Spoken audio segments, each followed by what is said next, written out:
Bei mir ist jetzt auf der PDAC-Konferenz in Toronto Rob Gray von Exeter Resources. Hello, Rob. Hi, how are you? I'm fine. How are you? I'm wonderful. Having a good time here in Toronto. So that's great. Exeter has been 4 months ago in Munich. We were at there. the last in Edelmetall Messe conference. Yes. Yeah. So would you fill us in with the latest news of the company? We'd love to. So, obviously, we just put out our pre-feasibility study on January 19th of this year, and it was very successful for the company. And so it's been an exciting couple of months since we saw the people in Munich. yeah, okay. So your company is based in Chile. Yes, the So- assets in Chile. So assets are in Chile and it's a Canadian company. Yes. Yeah. So how is the government in Chile? Chile, Is it- it's a very successful government. The president of the company of the country is from Land. He started Land Chile Airlines, so he's very Okay. right-wing government, very mining supportive and industry supportive. So we've got a great government down there. Okay. So is it easy to access the assets you have in Yeah, Chile? we can drive up there. We drive up on good gravel roads and able to drive up there. And there's a power line that goes up. Okay. So there's lots of opportunity over there for our project. We're quite lucky where we are. Yeah. Let's talk a little bit about the management. What is the background of the management? Well, the president and CEO of Exeter is Bryce Roxburgh. He's had 40 odd years as a geologist, and he's worked around the world, including South America. And a lot of your people will know Mr. Yale Simpson. He's the executive chairman. Again, 40 years. He's been with big companies. He's started smaller companies and had success. And together, Bryce and Yale had started the company in 2003, and obviously it's 2012. We've had great success thus far with the company. Okay, that's good. So could you please give us a brief summary of your existing operations? We have a copper gold porphyry. There's almost 20 million ounces proven and probable gold and 4.6 billion pounds of copper. This is a mining reserve. That's not a resource. So this is quite interesting. And we've had our full economics pre-feasibility study came out, and it shows all the economics of what Exeter's doing and where we're going with the project. Yeah. So it's been a very exciting time, and it's one of these world-class porphyries that a lot of people are looking at around the world. Yeah. So this gold copper porphyry is one of the largest in the world? It's one of the largest that is owned by a junior. Obviously, right beside us, Barrick Gold and Kinross Gold own Cerro Casale, and it's over 20 million ounces of gold and 6 billion pounds of copper. So it's a big porphyry in the same area. And there's several porphyries in Chile. It's known in that area. Big porphyries owned by different majors as well. Yeah. So and what's happening today on the ground? Right now on the ground, we're doing some drilling. We're drilling also for water. We're doing some meteorology studies, and we're just de-risking the project. We want to take our oxide, the top part of the project, to feasibility, and then by mid-year, third quarter-ish, we want to take that and get it to the permitting stage and start the permitting. It takes over a year for the permitting to go through, year to 18 months. So we think we can go there and just keep de-risking that project. We've looked at all the other projects in the area, and you just have to keep de-risking it and doing more engineering so there's more higher confidence in the project. Okay. Water is a critical issue for your project. It is. And you are drilling for water at the moment? We are. So we have a third of the water we need on option. One third you have? One third. So we have enough to start our oxide.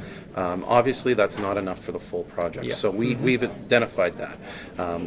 We are drilling for water. We've got 3 opportunities. We'll start drilling and are drilling now and go forward on that. I don't know where all the water is going to come from, 1 or 2 or 3 of the aquifers, but at least we have a plan.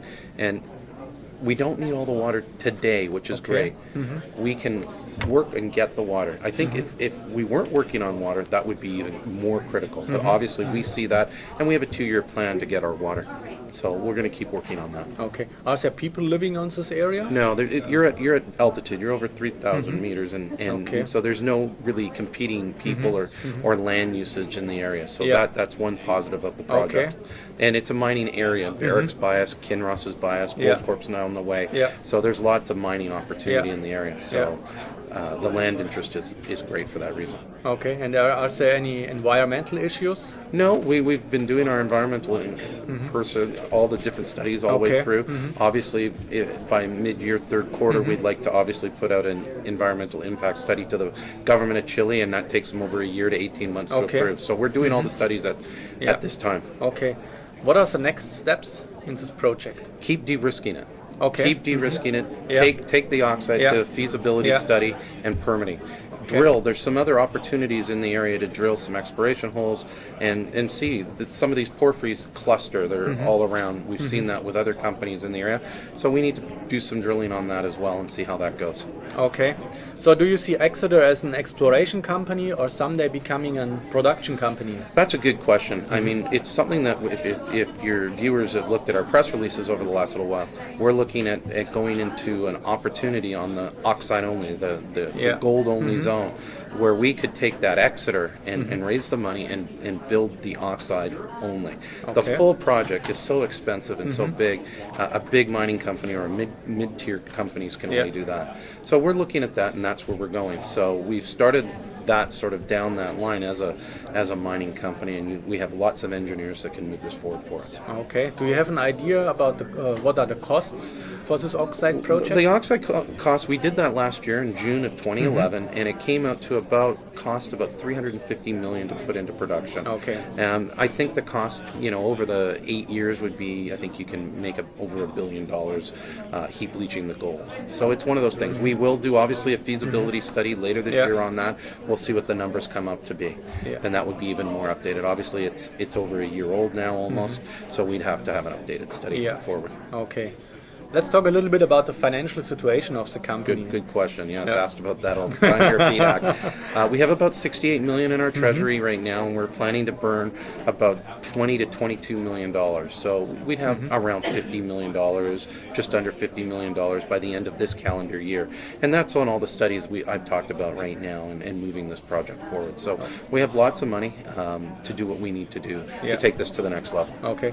So you think you don't have to raise more money at the moment? We're not looking at that at all. Okay. We believe that we have the money to do all these different projects, to take it to the feasibility study and go from there, and have money in our treasury. So we're in a very good cash position right now. Oh, that's good. Is the investment community paying attention yet?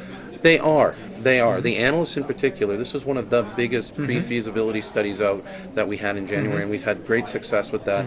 We've had meetings with different fund managers at the BMO conference last week from around the world, and they said, you've done a great job, and our job now is to continue to market this project around the world, and that's what we're doing as a group. We can't control the overall markets. All we can do is say, here's an opportunity, take a look at it, and that's what the investment community will do. Okay. What's the market capitalization of the market capitalization is around $300 million right now, and our job is to work to get that market capitalization up. But every company probably says that to you here. Yes. So in closing, why should a potential investor buy Exeter? I can't tell someone to buy or sell the company. All I can say is, if you like our management team, and I know I go to Germany, I love going to the show in Munich. I talk with other funds in Germany. People from Germany can get a hold of me. I will get back to them. We've proven that over the last 7 or 8 years when we've been in Germany. We go back and the management team says, we will do something, they do it. We can't control the overall market, and we can't control our share price. But if we say we're going to do it, we do it. And I think that's how you can only manage a company and show where you're going with the projects. Okay. Thank you, Rob, for the Thank you very interview. much. It's great. We'll have a great time. Enjoy Toronto.